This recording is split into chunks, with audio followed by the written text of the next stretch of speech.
समस्त भाई और भौणी मानक मोर नमस्कार। देखु ये टॉपिक देखिए आप बिल्कुल भी आश्चर्य हूँ।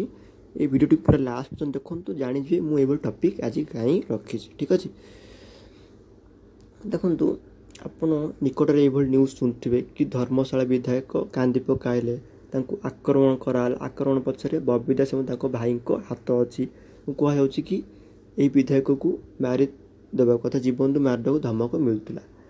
देखु यार भितर ओडिशार राजनीति सरगम परिस्थिति में पहुँची जाइए। कहु ये घटना तदंत कले जना पड़े घटना पचर मुख्य आसामी किए। ठीक अच्छे तो यार भितर पुलिस एसपी कहते कि क्या भी छड़ा जीवन से बबी दास हूँ कि सान भाई समस्त को गिरफ कर बुझीपार ना नहीं।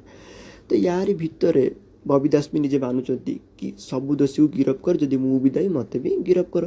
कि सब बड़े चर्चार विषय पलटि कौन ना बीजेपी अर्थात ओडिशा बीजेपी सरकार जे वर्तमान मंत्री अच्छा प्रदीप बल सामल अर्थात समवाय मंत्री सीए बबी को क्लीन चिट दौर कहते कि यही घटना पछरे बबी दास कौन हाथ ना।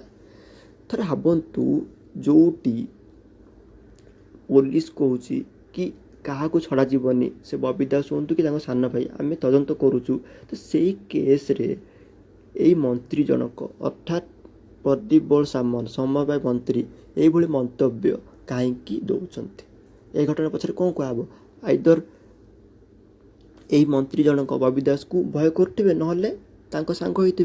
कारण यही विधायक जनक होती कौन रूलिंग पार्टीर माने सरकार दलर। थर भावतु सरकार दलर विधायक मंत्री होगी से विरोधी दल को केमिति सपोर्ट करेंगे बुझीपार ना नहीं।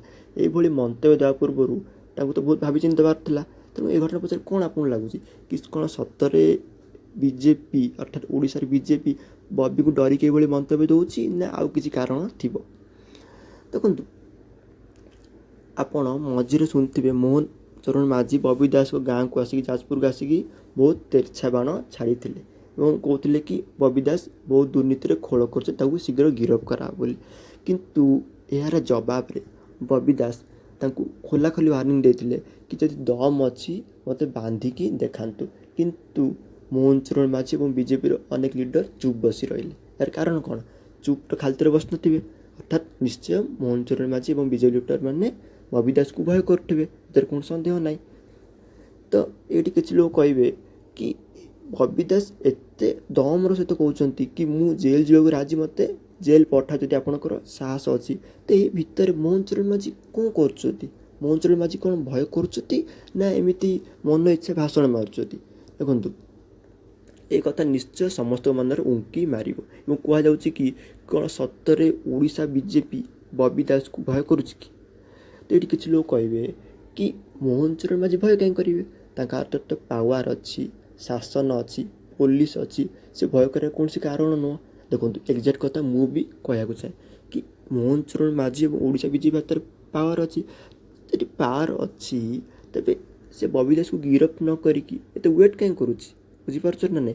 तो मो कह कथा हूँ कि जदि मोहन चरण माझी कहते कि बबी दास सब पछर दायी अर्थात से दुर्नीतिर खोल घर कर शीघ्र आरेस्ट करा कथा। आरेस्ट न करमती गेलाप भाई बसा ठीक कि मो मतरे आप कौन कहे कहतु।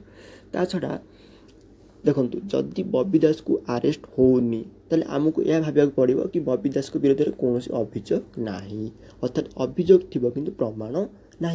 जदि प्रमाण था सरकार दल थी बीजेपी आरेस्ट कर पार था ये कथा आप मन मन भावतु। ठीक अच्छे ता छड़ा जो यही जो खबर आसी कि बबी दास को विरोध में दुर्नीति अच्छी और बबी दास यही घटना पचर अर्थात विधायक ऊपर जो गाड़ी ऊपर आक्रमण होती घटना पचर दायी अच्छा। तेज घटना पचर तो बबी दास को आरेस्ट करा कथा। आरेस्ट न करिकी बबी दास को कहीं छड़ा हो खाली खालीटार। तेणु आमको यह भाव पड़ो आइदर बबी दास को विरोध में कौन प्रमाण ना अर्थात बबी दास पूरा निरीह और बबी दास होती एमती एक लीडर जहाँ को बीजेपी भय करुच्ची बुझीपार ना नहीं। तेणु ये टॉपिक उपर आपण को मतामत आमको कमेंट निश्चय जनातु समस्त।